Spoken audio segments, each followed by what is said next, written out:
to a really great financial future. Tom and Don are talking real money. Well, it looks like it's going to be the summer of the IPO. We're going to be IPOing all over the place this summer. Be careful. Make sure you throw the O in there carefully. Yeah. Okay. We're going to be IPOing all over the place. Sure. You know, it seems to me that summer's a bad time to bring out an IPO. That's so funny that when I started working on all this, I was like, don't they normally do this in like either middle of the year, like not the middle of the year, like middle of January or something? People just get they have money. Or you do blah, it blah, blah. like in the you do it fall, right? People are back to work maybe when now. people are like, doing stuff. snoozy. But yeah, the summer, and it looks like we're going to have some big IPOs some coming big up. ones? No, this is the big of the big of the. This is the biggest by far by ever. Let's be honest. I mean, let's be honest. Well, hold on. Before we be honest, we have to tell people what they're listening to. Holding on. Welcome to Talking Real Money. Sorry Tom's about that. very eager today. The horses He's are running at the IPO bit. Well, because if you're ever going to get excited about investing in stocks, wow, this is the time, right? No, actually, it's not. But we're going to have a little fun with this. But you're going to read a lot of, or you already are reading. Now, the top biller, of course, is SpaceX, right? Oh, of course. Operated by your good guy Elon Musk, who, by the way, despite they're gonna raise about $75 billion, which goes into the pockets of the current shareholders, right? People forget that often. He's still going to maintain like 85% of the voting rights for the so he's still going to run the company like it's Tom and Don's, thrift store. It's still going to be his candy. It's still going to be whatever he wants. But they're going to come out with an evaluation. And by the way, we're recording this a few weeks earlier. Well, so it should be tomorrow. It's as early as tomorrow, is what we heard when we recorded this a couple of weeks ago. But the company's going to be valued somewhere around $1.5 trillion to $1.75 trillion. Now, that would make it, I believe, and you can please, and I know you will, correct me if I'm wrong, but I think that makes it like the 8th largest company in the world. It's something pretty big when you come to market cap at $1.5 trillion. Because bigger, but NVIDIA's market cap is $5.25 trillion. I knew they were at 5. Yeah. Apple's at $4.5 trillion. What's Microsoft? Microsoft, I think, is at 3. I want to say $3 trillion. Boy, you're good. Look at your numbers. Kind of pay attention to this a little bit. They're up there. They're up there in rarefied air. Yeah, and what's interesting is that they're in that rarefied air with massive losses. Yeah. They are losing money. The only decent income generator in SpaceX is Starlink. Yeah.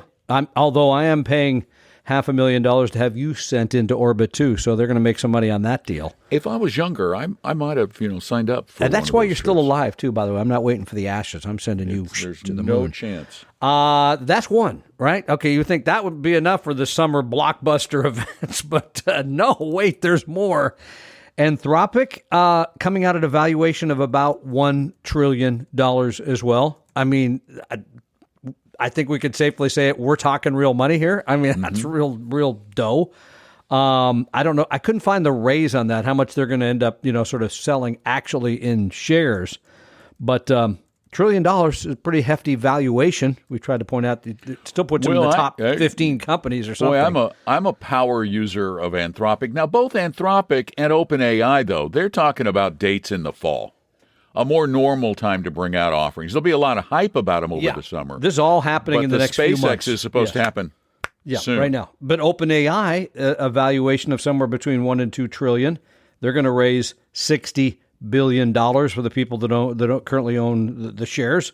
So when you add those three together, right? And I know it's not going to be one company or anything, but if you add those three together, you're really talking about valuations in the top 5 companies in the entire planet. If you put them together. If you put them together. Yeah. That's never happened before.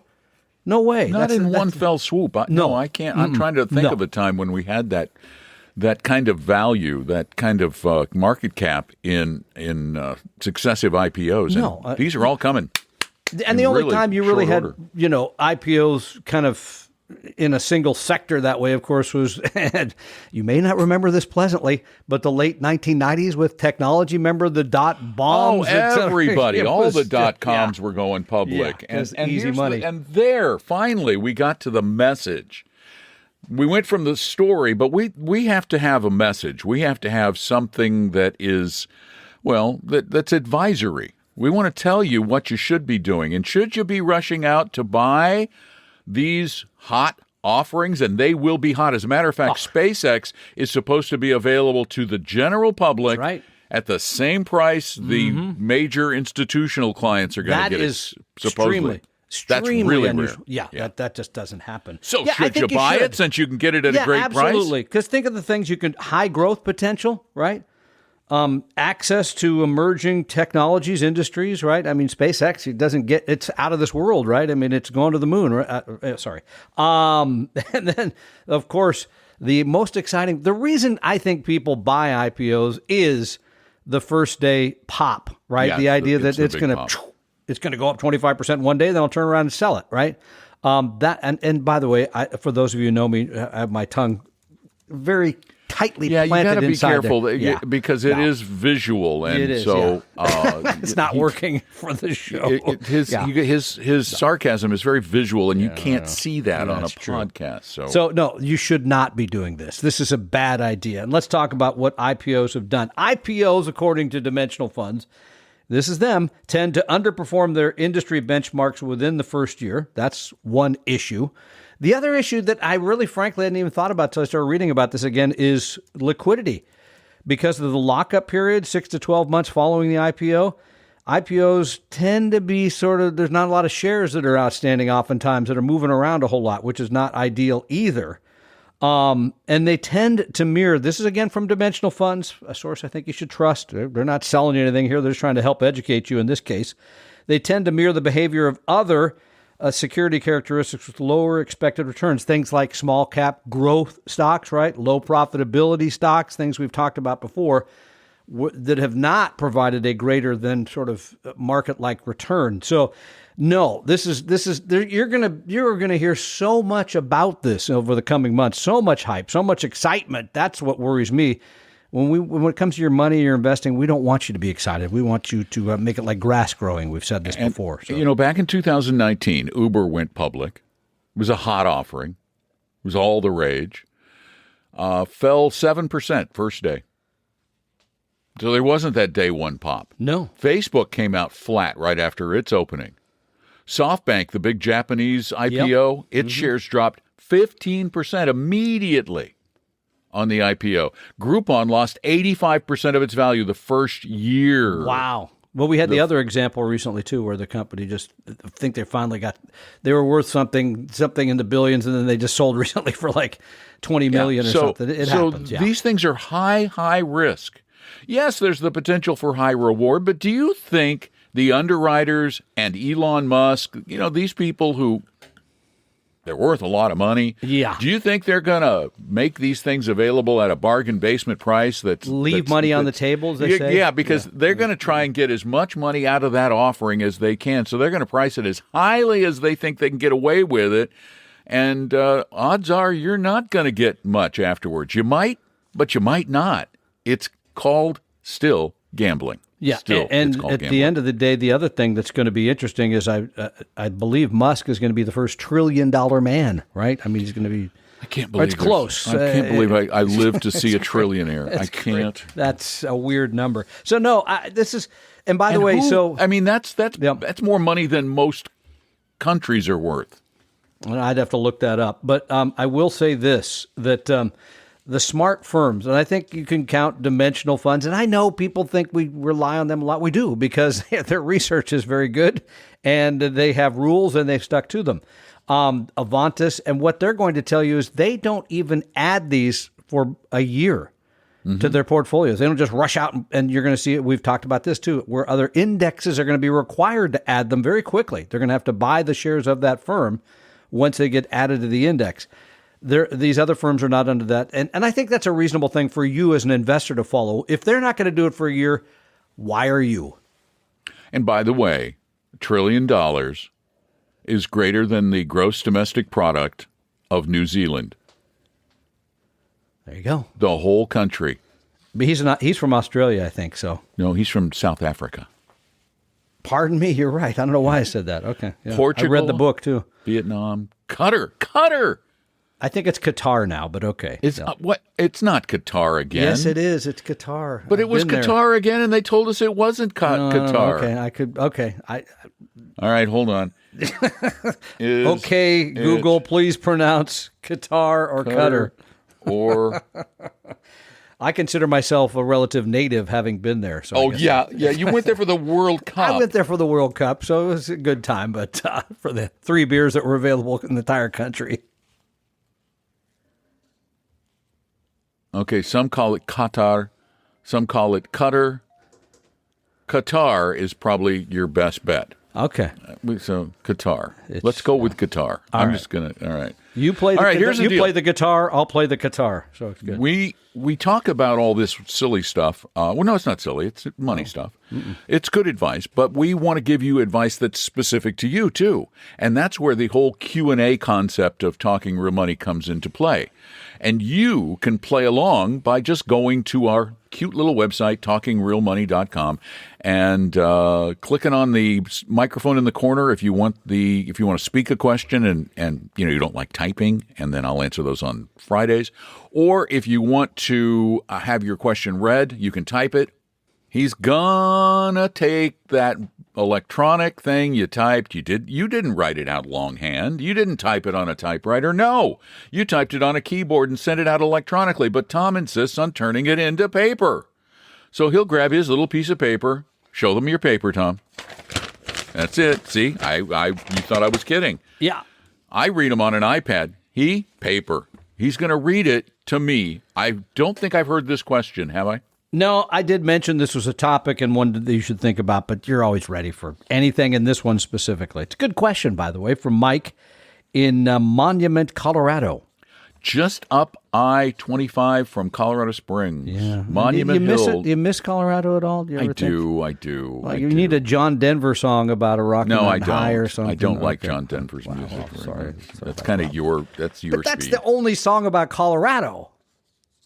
No, there's one from the Unsinkable Molly Brown. Oh, well, gee, I guess why I didn't know that, because it came out 100 years ago. So Fresnell sang, I think, Okay, Colorado, my home. Yeah, okay. Well, we're not very familiar with that one. John Denver, yeah, because that's You never only watched 50 the years. Unsinkable Molly Brown? I think I did once on stage somewhere. Yeah, it's a stage show, and for those of you who don't know, this refers to a woman who survived the Titanic, among other tragedies in her life. So she was a silver mining magnate in Leadville, Colorado. Yeah, I'm not sure if she was or her husband that disappeared was, but it was. Well, it was. Like yeah, that, he was. He was the miner, and she got the money. And he disappeared down the mining shaft. Sure, he got the shaft, as it were. So sorry. I'm sorry. I got the money, honey. You got the shaft. Yeah, it's good.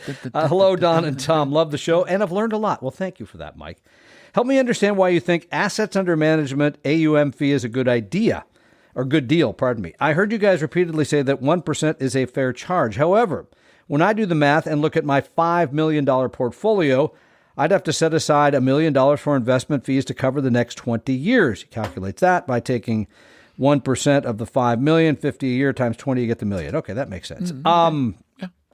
One important thing many people miss, AUM fees compound against you over the decades. Even a 1% fee can reduce long-term wealth substantially. Incidentally, I am a do-it-yourself investor following Paul Merriman's best-in-class ETFs. I doggone Paul Merriman again. Let's see. Using the best-in-class, ultimate buy and hold, which we do like. I've educated myself immensely and am very confident in managing my portfolio. That being said, I'm contemplating the future whereby my mental faculties, decline. Maybe mine already did. They're either one, faculties or facilities. And I passed before my wife. I know you guys are affiliated with Appella Wealth, but wouldn't you agree the AUM fee structure is not the fairest or best pricing strategy? My research has found quite a few fiduciaries that charge a flat rate or hourly rate as well. So there are some. There are some. Not that many, but there are some. There really aren't very many, but there are some. We've looked at all the models and what works to keep us in business. That was our decision, is what would keep us in business. And the number of hours that you'd pay for in most people's cases, are going to come out to pretty close, we found, to the asset-based fee. Remember, the asset-based fee is getting you some services over and above what you're thinking. You're thinking, I manage my own portfolio. I don't need that. You probably don't. Portfolio management is only a sliver of what a real-life fiduciary planner advisor does for you. It's about the plan. It's about the hand-holding. It's about the constant attention to the portfolio. Management. It's about tax management. Yep. It's about income management. It's about quality management. It's about rebalancing management. It's about all these other things. And let me tell you, there are mutual funds out there.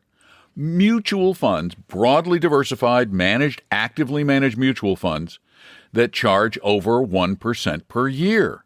Some of them have a front-end commission even. So where are you getting the better bargain?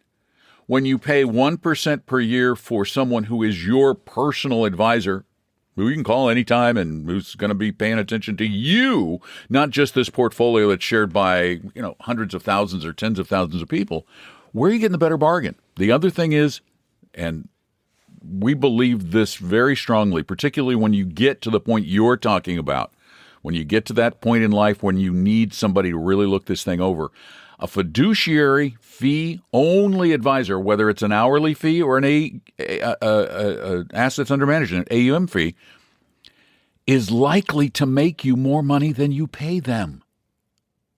That's, by the way, been the study from Vanguard. That's not our study. So, over and over. This is a Vanguard study that has been done and redone again. And they find that on average, those who hire a professional fiduciary advisor make about 3% more a year. Yeah, but let's go back to the beginning here to make sure we're clear on one thing. First of all, if anybody is charging you 1% on the full $5 million, that's an overcharge. That's too much.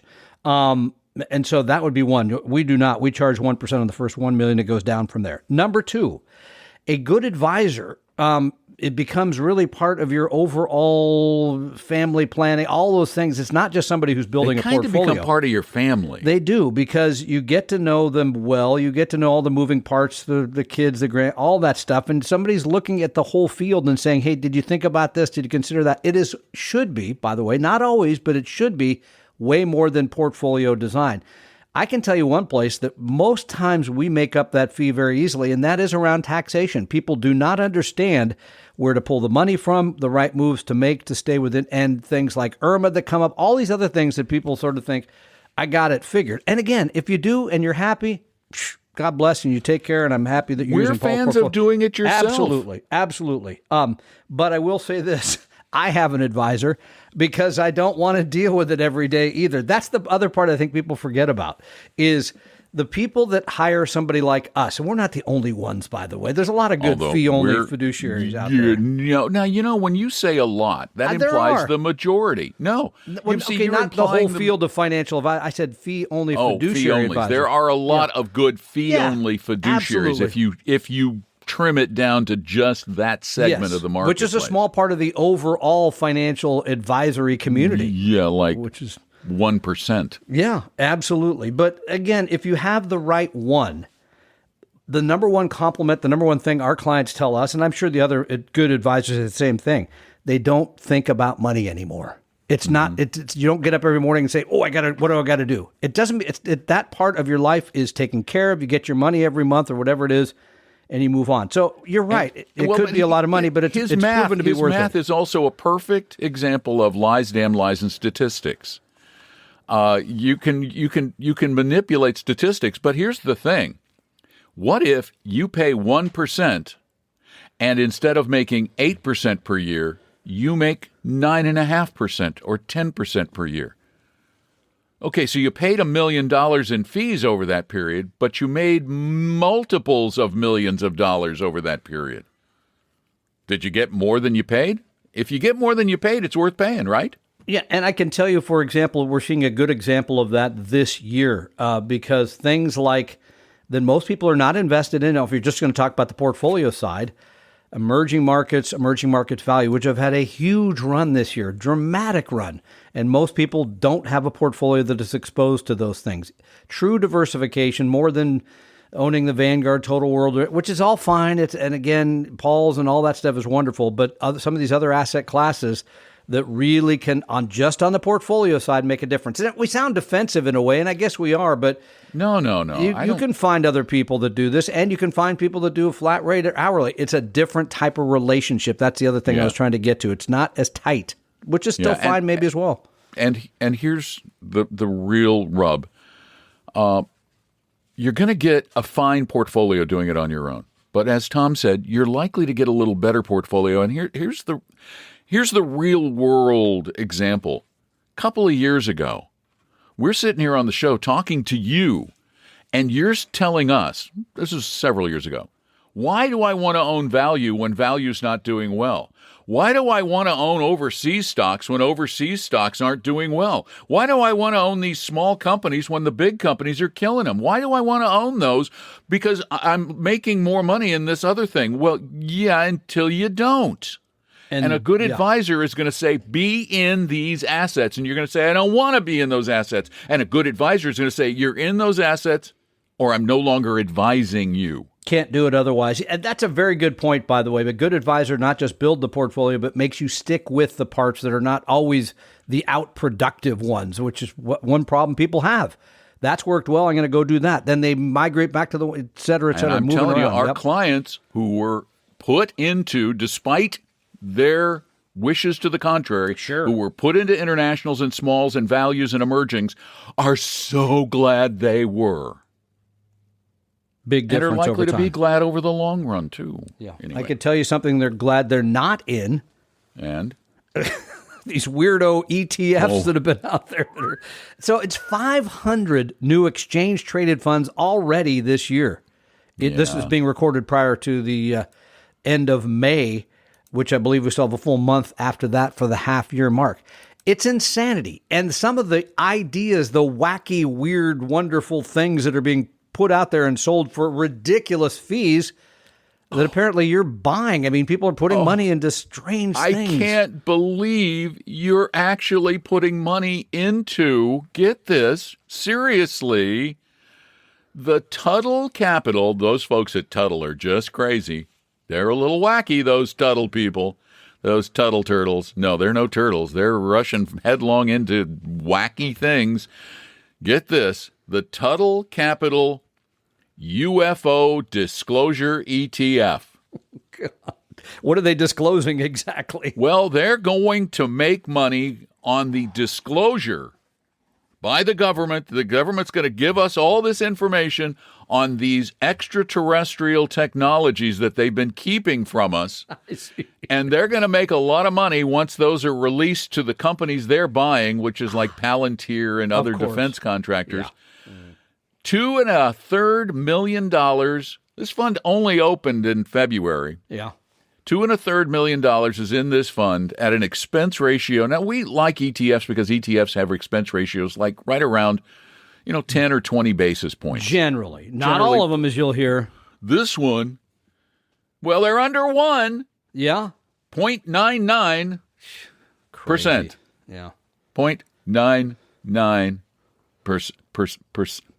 I think you can buy a similar index of defense contractors and have most exposure to those firms anyway, right? I mean, I guess, but that's nuts. Just nuts. Yeah. There's the Global X Tech ETF. Let's see, Defense Tech ETF. That's only half of the price. Yeah, it's got $7 billion in it, though. Tuttle's a strange little company. They have the Space Industry Income Blast.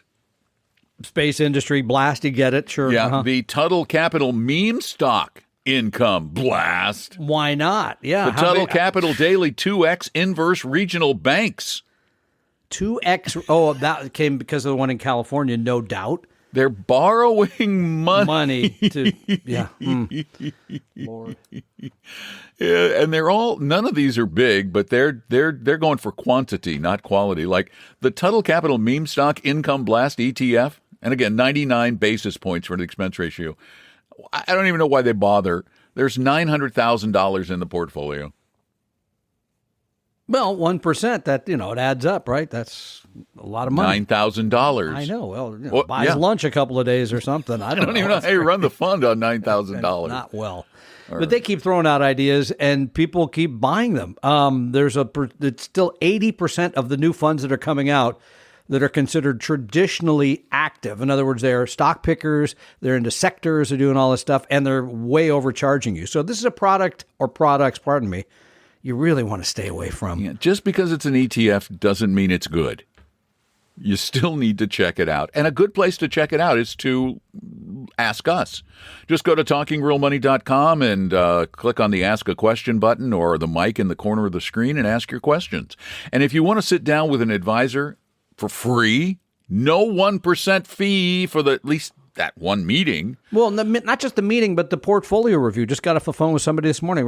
We took their whole $2.5 million portfolio. We're analyzing, and I can tell you right now, when they come out of it, they're going to say, "Oh, I didn't know I didn't own that particular asset class." You got to be and you really learn diversified. that without paying anything. Exactly. So it's a good deal. It's like we're going to say you need to own this asset class. And you can do with that as you wish. We're not going to pressure you into becoming a client. We don't do that. We've never done it. We never will do it. Well, I shouldn't say never will. I'm here, we won't. If you don't get assigned to Andersonville, we'll be okay. So yeah. Anyway, thanks for listening. Thanks for being a part of Talking Real Money. Tell a friend or two. And remember, if you really want to know what's going on with money, you need to be talking real money. The opinions and views expressed on this podcast were current on the date recorded. Opinions, estimates, forecasts, and statements of financial market trends that are based on current market conditions constitute our judgment and are subject to change without notice, including any forward-looking estimates or statements which are based on certain expectations and assumptions. Although information and opinions given have been obtained from or based on sources believed to be reliable, no warranty or representation is made as to their correctness, completeness, or accuracy. Information presented on the podcast is not personalized investment advice from Appella Wealth. The views and strategies described may not be suitable for everyone. This podcast does not identify all the risks, direct or indirect, or other considerations which might be material to you when entering any financial transaction. Past performance does not guarantee future results, and profitable results cannot be guaranteed. We hope you realize that the information provided on Talking Real Money is for informational, educational, and hopefully enjoyable purposes only. The podcast is not trying to get you to buy or sell any financial products or securities. Instead, the program is provided as a public service by Appella Wealth, a fee-only registered investment advisor. Please see Appella Wealth's ADV Part 2A on our website for information regarding Appella's fees and services. Appella Capital, LLC, DBA Appella Wealth, is an investment advisory firm registered with the Securities and Exchange Commission. The firm only transacts business in the states where it is properly registered or excluded or exempt from registration requirements. Registration with the SEC or any state securities authority does not imply a certain level of skill or training. Appella does not provide tax or legal advice, and nothing either stated or implied here should be inferred as providing such advice. Thanks for listening, and please visit TalkingRealMoney.com for more information and important disclosure related to performance of any specific index or fund quoted in this podcast. I think I need a nap.